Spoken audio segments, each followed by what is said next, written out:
61. Siapa jawab 61 tadi? Ada 72, ada 73, saya 71. Kita sebut segala 61, 71, 73 tu tahun Masihi. Ini mak hijrah lah ni. Kalau 71 saya ni, tahun hijrahnya dah 73 plus. Kalau orang yang 73 tu dah 75 plus tu. Sedarlah diri 75 ni macam mana? Bermakna kalau kita letakkan tahun hijrah tu asas umur kita, barulah kita terasa kita dah cukup tua. Nabi 63 tu tahun hijrah, tahun Masihi sekitar 61. Jadi bapak saya 69 tahun, bapak saudara saya 69 tahun, mak saya 63 tahun, adik saya 59 tahun yang meninggal ni, adik lagi pada tu 57. Saya dah mencecah 71. Saya boleh expect lagi ke saya akan berjangkau sampai 80? Nak atau nak lah juga. Nak memang nak. Saya tak boleh jangka dah sampai 90 lebih layak jadi Perdana Menteri lagi. Saya tak boleh fikir langsung begitu. Bahkan terjadi juga pun mungkin bercelaru lebih banyak daripada tak bercelaru. Ya tak? Jadi dengan sebab itu, kita terasa muda atau tidak, ini adalah faktor umur kita. Dan yang baki itu makin sikit, yang lepas itu makin banyak. Apabila yang baki itu dah tinggal sikit, perubahan daripada macam rutin. Saya tanya kawan saya tadi, saya tanya, rutin hari-hari buat apa? Dia kata, saya pergi masjid, saya pergi surau, saya makan, saya duduk, saya balik surau jalan kaki, gitu je lah. Saya pula rutin setiap hari. Sekarang ni saya limitkan rutin saya ialah 3 perkara je. Yang pertama, saya dengan isteri saya, rumah tu lah, ada sikit gardening buat gitu gini, dia masak-masak beli apa, saya dengan dia je lah 24 jam. PKP ni lagi-lagi intim. Itu yang pertama. Hubungan pun kita bertambah akrab kerana saling memerlukan. Yang kedua, bolak-balik ke masjid surau lah. Apabila lepas PKP dah dilonggarkan, sama ada saya pergi ceramah atau pergi solat. Yang ketiga, bolak-balik ke hospital. Sebulan sekali dia gitu. Itu rutin biasa yang saya masuk diary tetap. Yang lain-lain itu dah sampingan.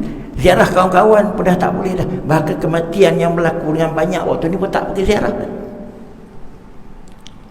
Jadi apabila gitu, kita continue buat benda ni setiap hari.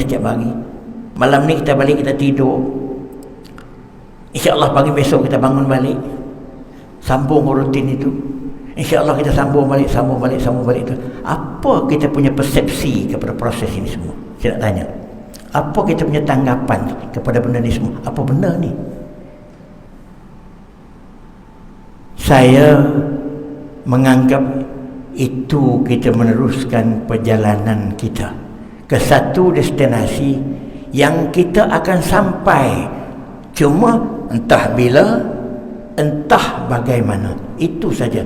Yang pasti kita sedang menjalani satu pengembaraan, satu perjalanan. Yang pasti kita akan sampai ke destinasinya, cuma bila dan bagaimana.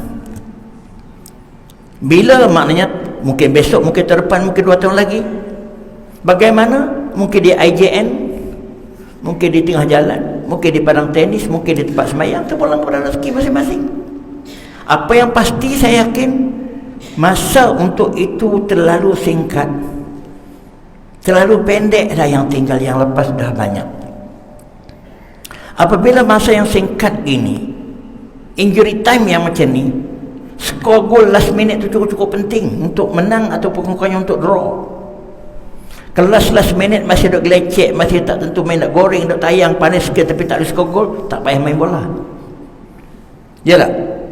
Bermakna last minute macam ini, kita tak nak sia-siakan masa-masa yang masih baki-baki itu yang tinggal. Itu maksud saya. Maka memenuhi ruang-ruang yang masih ada dalam beberapa waktu yang kita akan tempuh inilah amat-amat penting dan amat-amat bernilai untuk kita muhasabah diri. Kalau tidak, kita terus melarut gitu dengan tidak.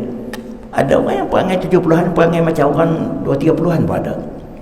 24 jam dengan WhatsApp handphone, gelak seorang-seorang, bercakap seorang-seorang. Bukan kita tak boleh, tapi limitasi. Maka dengan sebab itu, apabila kita nak memenuhi ruang-ruang yang masih baki dari segi waktu dan segi peluang, kalau ada waktu pun kita masih hidup tapi tak sihat, dah tak boleh buat apa dah. Ditambah pula dengan nyanyuk, dengan apa semua, lagi-lagi tak boleh. Dan kita pula berdoa untuk panjang umur. Kebanyakan kita berdoa untuk panjang umur. Tuan-tuan sedar tak apa yang menunggu kita waktu kita panjang umur? Nyanyuk, sakit, menyusahkan anak-anak menantu, kalau suami menyusahkan isteri. Itu yang sedang menunggu kita bila kita tua. Yang itu yang kita tunggu, nak panjang umur, mana kita nak pergi ke situ. Adakah panjang umur tu mendatangkan nikmat kepada kita kalau berada dalam suasana macam itu, atau sebaliknya? Maka dalam keadaan begini, tuan-tuan sekalian, perubahan daripada setahun ke setahun dan hijrah ke tahun masih ini patut sangatlah menimbulkan keisapan macam itu bagi orang yang macam saya ni, umur-umur macam ni. Orang muda-muda ni mungkin dia rasa lambat lagi kot, rasa je lah.